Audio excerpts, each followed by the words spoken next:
School में पढ़ते थे जब बच्चे थे, एक चैप्टर आया था, आप लोगों को अगर पढ़ाई में आया हो, पता नहीं बदल गया, जेम्स वाट। एक जेम्स वाट नाम का बालक, जिसको निकम्मा समझा जाता था घर में, वो एक दिन बैठा था, देखा कि एक बटलोई चढ़ी थी और उसके ऊपर ढक्कन रखा था, नीचे से भाप ऐसे करके ढक्कन को उठा देती। उसने फिर वजन रखा, फिर भाप बनी और उठा दी, फिर वजन और बढ़ा के रखा, वजन बढ़ाता गया, भाप उसको उठाती गई। उसी ने इंजन की रचना की थी, जेम्स वाट। आप इसका भाव समझ पा रहे हैं हम क्यों उदाहरण दे रहे हैं? जब आपके अंदर अग्नि पैदा हो रही है, जलन पैदा हो रही, तो आपके जीवन को भगवान की तरफ ले जाने वाले पावर को उठा जागृत कर रही। तुम विचलित होकर उसे विषय भोगों से पुनः शांत कर देते हो। उसे शांत नहीं करना, उसको और बढ़ाना है। आग को जितनी बढ़ जाएगी उतनी जोर से अध्यात्म की तरफ आप चलोगे। उल्टा मत चलो, उल्टा मत सोचो। ये आग समन का अवसर नहीं, आग बढ़ने का अवसर है। आग बढ़ने दो, वही तेजस्वी बनाकर तुम्हें अध्यात्म की ऊंचाई पर चढ़ा देगी। उस बात से अनुभव किया कि भाप में कितनी ताकत है। अगर ये भाप मिले तो बहुत बड़ा कार्य चल सकता। तो वही कोयला झोंककर भाप पैदा करके इंजन के द्वारा ट्रेन निकलवा दी, और उसको सब निकम्मा समझते थे। बस वो विचार, ये चिंतन का विषय है। हमारे अंदर जो आग पैदा हो रही, कामाग्नि, क्रोधाग्नि, लोभाग्नि, उसे हम सह रहे हैं। उसको सह रहे हैं तो एक पावर बन रहा है। वो पावर आपको सीधे भगवान की तरफ बढ़ाएगा।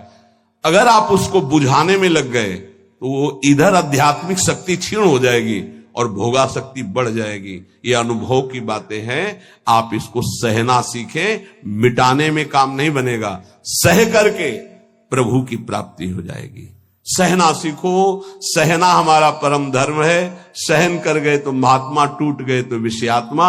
और फिर हमें पता नहीं ये अवसर जो मिला है कब मिले, इसलिए सावधान।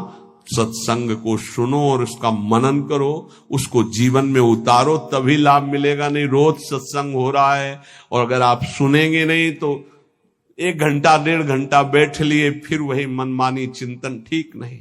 ये 6 बातें जिसके जीवन में है, उसके अंदर भक्ति की निष्ठा जागृत हो जाती है और वो सिद्ध महापुरुष हो जाता है। फिर पहला, हर परिस्थिति में क्षमा। बहुत कठिन है, बहुत कठिन है। कोई अपराध पे अपराध करता जा रहा है, हम क्षमा पे क्षमा करते जा रहे हैं। बड़ा प्रभाव क्षमा का है। आप तो क्षमा कर रहे हो, उसका परिवर्तन शुरू हो जाएगा। क्षमा में इतना बड़ा बल है कि जो अपराध कर रहा है उसका परिवर्तन हो जाएगा। क्षमाशील ही परिवर्तन कर सकता है। क्रोध करने वाला या दंड देने वाला महान नहीं माना जाता, क्षमाशील महान माना जाता है।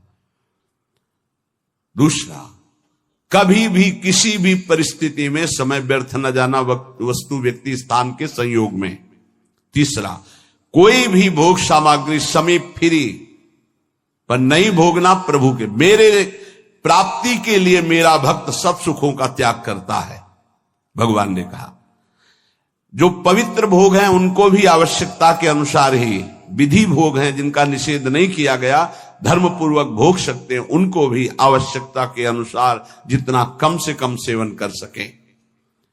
चौथा, सम्मान को विश्वत, नीच पुरुषों द्वारा किए हुए अपमान को अमृत मानकर निराभिमानी रहना। पांचवा, निरंतर अपने गुरु प्रदत्त उपासना में आसक्त और इष्ट देव पे आसक्त, जो गुरुदेव ने बताए। छठवां, सदगुरुदेव की पूर्ण शरणागति, पूर्ण आश्रय, एकदम कोरा कागज बनकर वो जैसा जैसा कह रहे हैं वैसे चलने से भक्ति निष्ठा जागृत हो जाती। भक्ति निष्ठा जागृत होने पर वो सबसे अधम और छोटा अपने को समझने लगता है। अपने को इतना तुच्छ मान लेता है कि उसके भजन, सेवा, सद्गुण जितने हैं उनका उसके अंदर अभिमान ही नहीं आता। इसी कारण वो सिद्ध हो जाता है। थोड़ी सी साधना अभिमान उत्पन्न कर देती। क्यों? क्योंकि गुरु कृपा नहीं है। इसलिए जहां निराभिमानी होकर प्रभु से अपना संबंध जो था है, जो रहेगा, उसका बोध हुआ उसी समय उसे भगवान की प्रेम लीलाओं का अनुभव होने लगता है। कभी रोना नहीं आता किसी को। मेरे साथ प्रभु कितनी कृपा कर रहे हैं, कभी रोना नहीं आता है। कैसा कपटी संसार है। गुरुदेव अपनी महिमा से उतर करके, नीचे उतर करके हमारे जैसे बनकर हमसे संभाषण करते हैं, हमें प्यार दुलार शासन करते हैं। कभी एकांत में किसी को गुरु की